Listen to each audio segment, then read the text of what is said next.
रविवार शाम 6 बजे का वक्त था। बहराइच के महाराजगंज कस्बे में दुर्गा प्रतिमा विसर्जन के लिए जुलूस निकल रहा था। सभी लोग नाचते गाते और डीजे बजाते हुए जा रहे थे।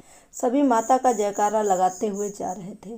तभी मुस्लिम बाहुल्य क्षेत्र में विसर्जन यात्रा पहुंचती है। वहां कुछ लोग डीजे बंद करने को कहते हैं। तभी कुछ लोग कहने लगे कि आपके त्योहारों में डीजे बजने पर हम तो कोई ऑब्जेक्शन नहीं करते, तो आप लोग क्यों रोक रहे हैं। इतना कहकर सभी नाचने लगते हैं। तभी कुछ लोग छत से पत्थर फेंकने लगते हैं।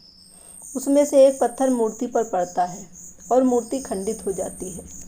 तभी लोग भड़क जाते हैं और कहते हैं कि जिसने मूर्ति पर पत्थर मारा है उसे माफ़ी मांगनी होगी। माफ़ी मांगने के बजाय वे और भी ज़्यादा पथराव करने लगते हैं। तभी भीड़ में मौजूद एक व्यक्ति, जिसका नाम राम गोपाल मिश्रा है, छत पर चढ़ जाता है।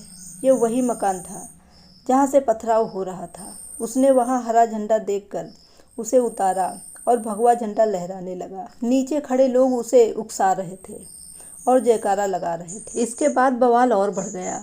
मुस्लिम समुदाय के लोग और ज़्यादा उग्र हो गए। वो लोग तलवार चाकू लेकर घरों से निकल आए और यात्रा पर हमला कर दिया। उसके बाद मुस्लिम समुदाय के लोग विसर्जन में शामिल रेहुआ मंसूर निवासी राम गोपाल मिश्रा को घसीटकर घर में ले गए। वहां उसकी बेरहमी से पिटाई की और उसके शरीर को गोलियों से छलनी कर दिया, जिससे उसके मौके पर ही मौत हो गई। उसे बचाने पहुंचा उसके गांव का युवक राजन, जो भी 28 साल का था, गंभीर रूप से घायल हो गया। दोनों को गंभीर अवस्था में मेडिकल कॉलेज ले जाया गया, जहां डॉक्टरों ने राम गोपाल को मृत घोषित कर दिया और राजन का वहीं इलाज चलने लगा। राम गोपाल की हत्या के बाद विसर्जन यात्रा में शामिल लोग उग्र हो गए। लोगों ने घरों में आग लगा दी, गाड़ियां जला दी। परिजनों ने पुलिस प्रशासन पर लापरवाही का आरोप लगाकर अस्पताल में मुर्दाबाद के नारे लगाने शुरू किए। परिजन और ग्रामीणों ने मेडिकल कॉलेज के सामने शव रखकर प्रदर्शन किया, पुलिस के खिलाफ नारेबाजी की। मृतक राम गोपाल के भाई वैभव मिश्रा ने बताया कि हम लोग मूर्ति लेकर जा रहे थे। इसी दौरान अब्दुल हमीद के घर से अचानक पथराव शुरू हो गया। वहां पर पुलिस थी, लेकिन उन्होंने कोई कार्रवाई नहीं की। हमारे भाई ने आगे बढ़कर उन्हें रोकने की कोशिश की, लेकिन पुलिस ने उन लोगों को धक्का देकर अंदर कर दिया।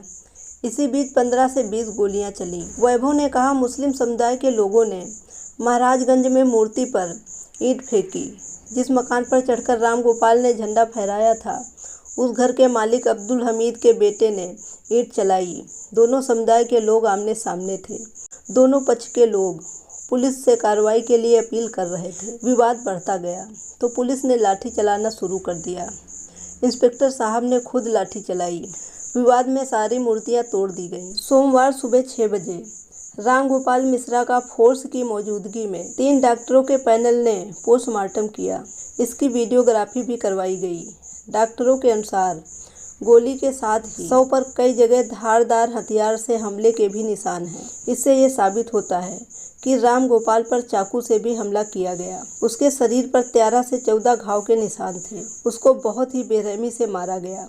राम गोपाल 4 भाई थे, जिसमें 2 भाइयों की मौत हो चुकी है। एक भाई ने फांसी लगा ली थी और दूसरे भाई की पानी में डूबने से मौत हुई थी। राम गोपाल ने अभी 3 महीने पहले लव मैरिज की थी, क्योंकि घर वाले तैयार नहीं थे, लेकिन वो अपनी पत्नी रोली को 7 जन्मों तक रिश्ता निभाने की कस्में दे चुका था।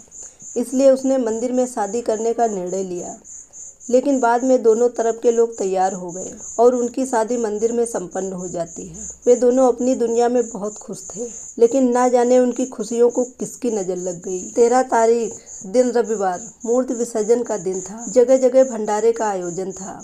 राम गोपाल के गांव रेहुआ मंसूर में भी भंडारे का आयोजन था, जहां वो खाना बनाने गया था। वहां से लौटकर घर आता है और अपनी पत्नी से कहता है कि मैं विसर्जन में जा रहा हूँ।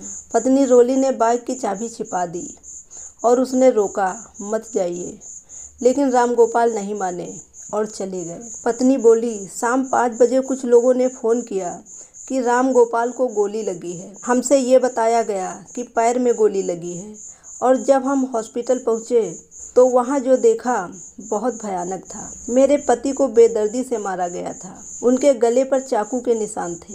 पैर के सारे नाखूनों को प्लास से खींच लिया गया था। हाथ और पेट में गोलियों के निशान थे।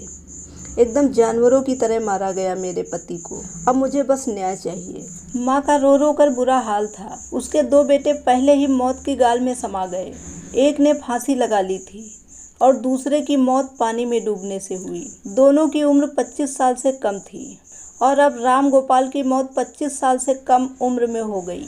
राम गोपाल की माँ एकदम शांत बैठी थी और रो रो कर कह रही थी कि मेरे बेटे का पूरा शरीर छलनी कर दिया, नाक पर मारा, गर्दन पर मारा, सिर पर मारा, मेरा पूरा घर बर्बाद कर दिया। बदहवास और शांत बैठे पिता बस सबकी तरफ देख रहे थे और बस यही कह रहे थे कि अगर मेरा बेटा विसर्जन में ना जाता तो आज जीवित होता, उसकी जान बच जाती। दोस्तों, अब तो सिर्फ सरकार से एक ही रिक्वेस्ट है कि अपराधियों को कड़ी से कड़ी सजा मिले और राम गोपाल को हर संभव मदद की जाए। दोस्तों, ये सत्य घटना पर आधारित कहानी आपको कैसी लगी कमेंट में जरूर बताइएगा और लाइक करके शेयर करना ना भूलें ताकि ज़्यादा से ज़्यादा लोग जागरूक हो सकें।